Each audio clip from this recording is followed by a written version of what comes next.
अंकिता भंडारी को न्याय दिलाने के लिए लगातार उत्तराखंड में प्रदर्शन चल रहे हैं। कांग्रेस पार्टी जगह जगह प्रदर्शन कर रही है और वीआईपी खुलासा होने के बाद पूरी उत्तराखंड की राजनीति में एक भूचाल आ गया है। अंकिता भंडारी केस में लगातार नए नए मोड़ सामने आ रहे हैं और जब से वीआईपी नाम का खुलासा हुआ है तब से लेकर कांग्रेस पार्टी जमीनी स्तर पर प्रदर्शन कर रही है। वहीं इसी कड़ी को लेकर आज मंगलौर विधायक काजी निजामुद्दीन के नेतृत्व में अंकिता भंडारी को न्याय की मांग को लेकर एक कैंडल मार्च निकाला, जिसमें उत्तराखंड के पूर्व मुख्यमंत्री हरीश रावत एवं वीरेंद्र रावत ने पहुंचकर शिरकत की। आपको बता दें, जब से उर्मिला सनावर के द्वारा ऑडियो वीडियो वायरल करने के बाद वीआईपी का खुलासा किया गया है, तब से लेकर उत्तराखंड में एक भूचाल आ गया है, जिसको लेकर लगातार कांग्रेस पार्टी जगह जगह प्रदर्शन कर रही है और अंकिता भंडारी के हत्यारे एवं वीआईपी को लेकर सरकार पर सवाल खड़े कर रही है और सरकार पर वीआईपी को बचाने का आरोप कांग्रेस के द्वारा लगाया जा रहा है। वहीं मंगलौर विधायक काजी निजामुद्दीन ने कहा कि जिस तरह से उत्तराखंड में राज्य मंत्री के पति के द्वारा बिहार की महिलाओं का अपमान किया गया है, यह अपमान बिहार ही नहीं तमाम देश की महिलाओं का अपमान है। वहीं पूर्व मुख्यमंत्री हरीश रावत ने कहा कि जिन वीआईपी के नाम इसमें हैं, उन वीआईपी पर मुकदमा दर्ज करना चाहिए और इस पूरे प्रकरण की जांच सीबीआई को सौंप देनी चाहिए। वहीं झबरेड़ा विधायक वीरेंद्र जाति ने कहा कि सरकार को तो डूबकर मर जाना चाहिए, जिसमें अंकिता भंडारी को न्याय नहीं मिल रहा और अगर भाजपा के लोग साफ सुथरे हैं तो क्यों डर रहे हैं सीबीआई जाँच कराने से।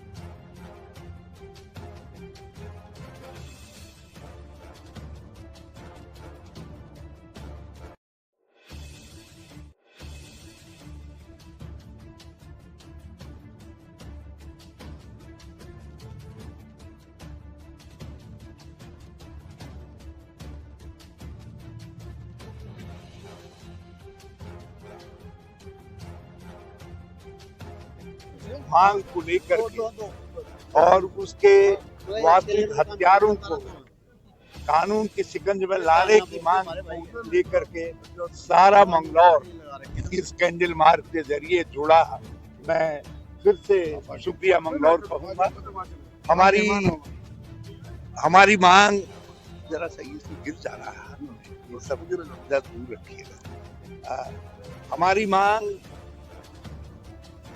वही है जो अंकिता ने मरने से पहले, अंकिता की हत्या हुई थी, हत्या से कुछ घंटे पहले उसने अपने दोस्त से कहा कि यहाँ का माहौल अच्छा नहीं है, मुझसे कहा जा रहा है, मेरे ऊपर दबाव डाला जा रहा है, डराया जा रहा है कि मैं कुछ वीआईपी आने वाले हैं रिजॉर्ट में, उनको विशेष सेवा देने का काम है। मैंने इनकार कर दिया है, मुझे जान का खतरा है।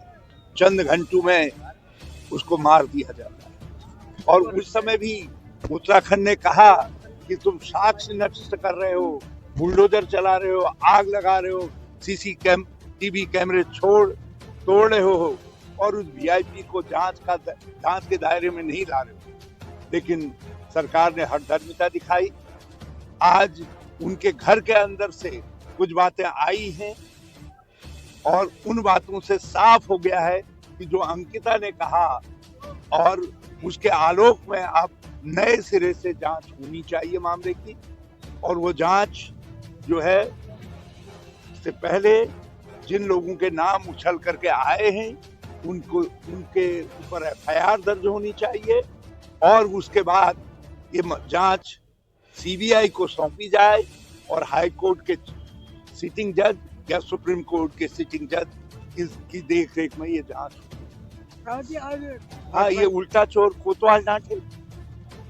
और मैं भाजपा के लोगों से कहना चाहता हूँ कि भाजपा के लोगों, ये तुम्हारा सत्ता का अहंकार है जो कांग्रेस के पुतले फूंक रहे हो। ये कांग्रेस के पुतले नहीं फूंक रहे हो, ये जन आकांक्षा है, जनभावना है उत्तराखंड की। तुम जनभावना के पुतले फूंकने का काम कर रहे हो और इसका परिणाम तुमको आने वाले दिनों में दिखाई देगा। ये रावणी अहंकार जो है तुम्हारा, इसको जनता लौट देगी। इस विरोध पे पलट हो गया। हम तो भाजपा का तख्ता पलट चाहते, क्योंकि भाजपा ही रावणी संस्कृति को जन्म देने वाली है। आप जहाँ जहाँ भाजपा के शासित राज्य हैं वहाँ महिलाओं पर अत्याचार सर्वाधिक है और हिमालयी राज्यों में सर्वाधिक महिलाओं पर अत्याचार उत्तराखंड में हुए हैं। और महिलाओं पर अत्याचार चाहे सांसद की बेटी हो या हमारी जो है चंपावत की बेटी हो या लालकुआ की बेटी हो, सब बेटियों पर अत्याचार के मामले में भाजपा के नेताओं के नाम आए, उनसे जुड़े हुए लोग आए। अंकिता भंडारी मामले में एसआईटी जांच हुई थी, फिर कल एसआईटी ने सफाई भी दी है, लेकिन उस समय भी सामने आया था किसी वीआईपी का नाम, किसी कारणवश वो वीआईपी का नाम उजागर नहीं हो पाया था।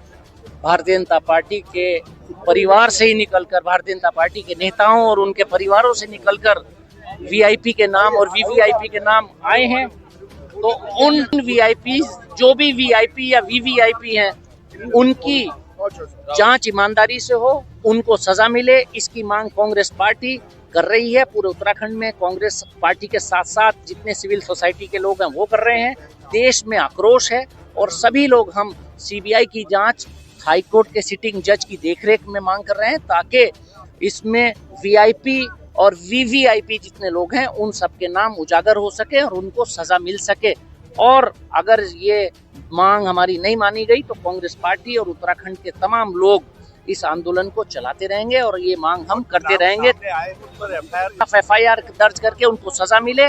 और हमें संशय इस बात का है कि अगर ये वीआईपी और वीवीआईपी के नाम उजागर नहीं हुए तो जाने अब तक कितनी अंकिता ऐसी होंगी जो उनके सामने अर्पित की गई होंगी, और जाने कितनी अंकिताएं ऐसी होंगी अगर इनके नाम उजागर नहीं हुए कि आने वाले वक्त में इनके सामने कितनी हमारी बहनें अर्पित की जाएंगी। और वो काल के मुंह में लोग आज हरीश रावत जी के नेतृत्व में तमाम कांग्रेस जन, पूरे सभी लोग इसकी मांग को लेकर ये पीसफुल कैंडल मार्च के रूप में हमने मांग उठाई है। बिहार के बारे में अपमानजनक बात रेखा आर्या जी के पति ने की है और जिन महापुरुष ने बात की है, अगर आप उनके बारे में भी देखेंगे तो उन पर भी जाने कितने मुकदमे कायम हैं और वो पहले भी कई अलग अलग विषयों में जांच के घेरे में आए हैं। लेकिन आज उन्होंने बिहार की महिलाओं के बारे में जो बात कही है, वो भी एक महिला मंत्री के पतिदेव ने भारतीय जनता पार्टी की ये बात कही है, तो वो बिहार के लिए भी अपमानजनक है, महिलाओं के लिए भी अपमानजनक है और हमारे उत्तराखंड की भी गरिमा को उससे ठेस पहुंची है, उत्तराखंड के लिए भी अपमानजनक है। उनको माफी भी मांगनी चाहिए, मंत्री जी को बर्खास्त भी करना चाहिए और भारतीय जनता पार्टी को अपने गिरेबान में झांकना चाहिए कि महिलाओं के प्रति उनके नेताओं की, उनके कार्यकर्ताओं की, उनके मंत्रियों की, मंत्रियों के परिवारों की क्या सोच है। कहाँ बेटी बचाओ और बेटी पढ़ाओ का नारा देते हैं, इनसे तो बेटियों का सम्मान तक नहीं होता है। तो बेटियों के बारे में ये हमेशा इनकी सोच गलत है, चाहे अंकिता भंडारी हो और चाहे इस तरह के सिंगर यूपी में मामला हुआ हो, चाहे वो रेसलिंग वाले, क्या नाम है उनका, ब्रजभूषण हो। तमाम लोग हैं जो महिलाओं के प्रति भारतीय जनता पार्टी के नेताओं की एफआईआर की लिस्ट अगर आप उठाएंगे तो इतनी लंबी एफआईआर की लिस्ट है कि ये भारतीय जनता पार्टी तो महिलाओं के, कन्याओं के, बच्चियों के खिलाफ सोचती है और उनके खिलाफ ही काम करती है। और महिलाएं इस भारतीय जनता पार्टी की सरकार में कतई ना सुरक्षित हैं और ना उनकी अस्मिता सुरक्षित है। देखिए, हमारे नेता आदरणीय श्री हरीश रावत जी ने भी कहा कि आज के समय में भाजपा की स्थिति हो गई है कि भाई उल्टा चोर कोतवाल को डांटे, और जिस तरीके से भारतीय जनता पार्टी के लोग जन आकांक्षाओं के विरुद्ध कांग्रेस का पुतला फूंकने का काम कर रहे हैं, उनको तो खुद के गिरेबान में झांकना चाहिए कि भाई उनकी सरकार के रहते बहन अंकिता भंडारी को न्याय नहीं मिल पा रहा है। तमाम सवाल सरकार पर खड़े हैं। वो वीआईपी कौन है जिसके लिए विशेष सर्विसेज के लिए बहन अंकिता भंडारी को उन्होंने दबाव बनाया। जिस तरीके से बहन अंकिता भंडारी की हत्या हुई, जिस तरीके से हमारे प्रदेश में हिमालयी राज्यों में महिला अपराध में हम नंबर 1 पर हैं, तो सरकार को तो खुद ही सोचना चाहिए कि भाई आप किस पर उंगली उठा रहे हैं। और मेरा सरकार के और भारतीय जनता पार्टी के लोगों से आपके माध्यम से कहना है कि भाई पहले आप ना खुद के गिरेबान में झांकिए, तब जा करके ये दूसरों के पुतले आप फूके।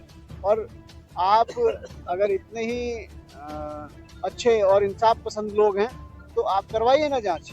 बहन अंकिता भंडारी के केस की जांच आप करवाइए, सीबीआई से जांच करवाइए, सुप्रीम कोर्ट के सिटिंग जज की अध्यक्षता में कराइए, तब मानेंगे हम आपके इंसाफ पसंद लोग हैं। और नहीं तो हमें तो ऐसा लगता है कि भाई आप लोग जो है महिलाओं पर अत्याचार करने में, महिलाओं पर अत्याचार को बढ़ावा देने में, जिस तरीके से सरकार का हिमालयी राज्यों में पहले सूचकांक पर है, इस तरीके से तो आपकी नीति पर ही संदेह खड़ा होता है।